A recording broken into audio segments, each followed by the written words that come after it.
જય શ્રી કૃષ્ણ। આજના વિડીયોમાં આપણે વાત કરીશું બજરંગદાસ બાપાના જીવનના એક સત્ય ઘટનાના પ્રસંગ વિશે, કે જેમાં એક યુવાન 2 થી 3 ખૂન કરીને બજરંગદાસ બાપાની પાસે આવે છે। ત્યારબાદ બાપાએ તે યુવાનને શું કીધું અને તે યુવાનનું બાપાના શરણમાં આવ્યા પછી કેવી રીતે જીવન બદલી જાય છે, એ સમગ્ર બાબતની વાત આપણે આજના વિડીયોમાં કરીશું। તો બજરંગદાસ બાપાનું નામ લઈને કરીએ વિડીયોની શરૂઆત।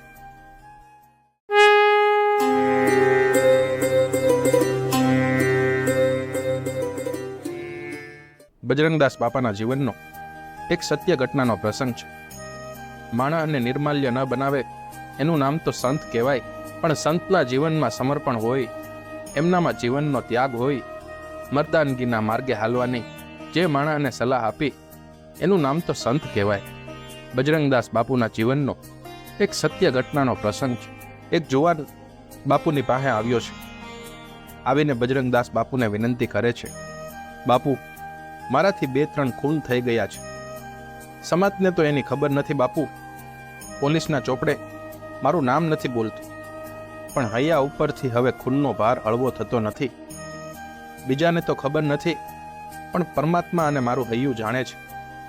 બાપુ, મેં એવું સાંભળ્યું છે કે સંતના જીવનમાં, સંતના ચરણમાં આવીને જો પોતાના પાપને જો પ્રગટ કરી દે તો એ પાપ ધોવાઈ જતા હોય છે।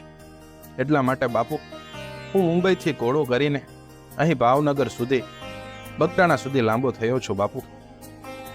તે દિવસે બજરંગદાસ બાપુએ માથે હાથ ફેરવીને એટલું જ કીધું હતું, સીતારામના ચરણમાં જે આવીને બેહે ને એની માથે પાપ નથી રહેતા વાલા, પણ હવે સન્માર્ગે હાલજે। હવે કોઈ દી ખૂન કરીશમાં, ખોટા રસ્તે ચડીશમાં, તારા પાપ ધોવાઈ જાહે જા।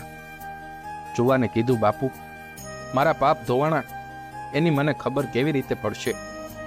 એ વખતે બજરંગદાસ બાપાએ કાળો રૂમાલ જુવાનને કાઢીને આપ્યો અને કાળો રૂમાલ આપીને એટલું કીધું કે આ રૂમાલ લઈને મુંબઈ વયો જા અને તારા ખિસ્સામાં આ રૂમાલ રાખજે, અને આ રૂમાલ સંપૂર્ણ સફેદ થઈ જાય ત્યારે માનજે તારા પાપ ધોવાઈ ગયા છે।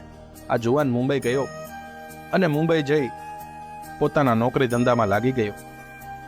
અને એક દિવસ ચોમાસાની રાત છે। રાત નામની જનેતાએ પોતાના સંસાર રૂપી તારાને આંખમાં આંજણ આંજીને પોઢાડી દીધા છે। આબમાં એકેય તારો દેખાતો નથી। એમાં બજરંગદાસ બાપુનો શિષ્ય બનેલો આ જુવાન મુંબઈ મહાનગરીના ફૂટપાથની માલપા હાલ્યો જાય છે ને એમાં એક દીકરીની ચીસ સંભળાણી। બચાવવાનો અવાજ આવ્યો, વાર કરજો ધણી, કોઈ હો તો ધણી, એવો પ્રજાના સૂરનો થાજો ભેટો। પછી કાળજા વેરતો સાધ્યા સાંભળે, પછી કેમ બેહી રહી ક્ષત્રિયનો બેટો। આ તો રાજપૂતનો જુવાન હતો। દીકરીની ચીસ જ્યાં કાને પડી એ દિશામાં એણે દોટ મૂકી, જોયું તો 4-5 નર પિચાસ છે એ દીકરીની આબરૂ લેવાનો પ્રયત્ન કરતા હતા ને જુવાનની કમરની માલપા કટાર હતી। એ કટાર બહાર નીકળી અને એક જણાની સાથી સોહરી નીકળી। દીકરીની આબરૂ તો બચી ગઈ, પણ બજરંગદાસ બાપાને આપેલું વચન તૂટી ગયું। પછી તો જુવાન મુંબઈથી ટ્રેનમાં બેઠો છે ને ભાવનગર બગદાણા આવ્યો છે। બગદાણા આવીને બાપુને એટલું કીધું કે બાપુ, ખૂન બંધ કરવાની વાત તો એક બાજુ રહી, પણ મારાથી એક વધારે ખૂન થઈ ગયું છે।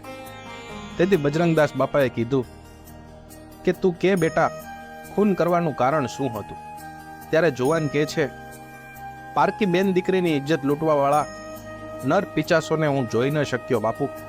એક દીકરીની આબરૂ બચાવવા માટે મારી કટાર મ્યાનમાંથી નીકળી ગઈ અને એનું મેં ખૂન કરી નાખ્યું। અને તેથી બગદાણાનો સંત બજરંગદાસ બાવલિયો એમ કહે છે કે બાપ, હવે તારો ઓલો રૂમાલ કાઢ, અને રૂમાલ કાઢજો ત્યાં તો રૂમાલ સંપૂર્ણ કાળામાંથી સફેદ થઈ ગયો હતો। દીકરીઓની આબરૂ બચાવવા માટે જે ખૂન કરે છે ને, એને ઓલા કરેલા ખૂનના પાપ ધોવાઈ જાય છે। એનું નામ તો સંત કહેવાય। ભારત વર્ષના યુવાનોને મર્દાનગીના માર્ગે ચડાવે એનું નામ તો સાધુ કહેવાય, સંત કહેવાય। આવી તો ઘણી ઘટના છે। બાપા સીતારામ। તો મિત્રો, આ હતી બજરંગદાસ બાપાના જીવનનો સત્ય ઘટનાની પ્રસંગની વાત। આશા રાખું છું કે આ વાત આપને પસંદ આવી હશે। જો પસંદ આવી હોય તો લાઈક કરો, શેર કરો, અને આવા જ વિડીયો જોવા માટે અમારી ચેનલ ધર્મની જ્યોતને સબસ્ક્રાઇબ કરી દો મિત્રો, અને કોમેન્ટમાં જય બજરંગદાસ લખવાનું ભૂલશો નહીં મિત્રો. જય શ્રી કૃષ્ણ.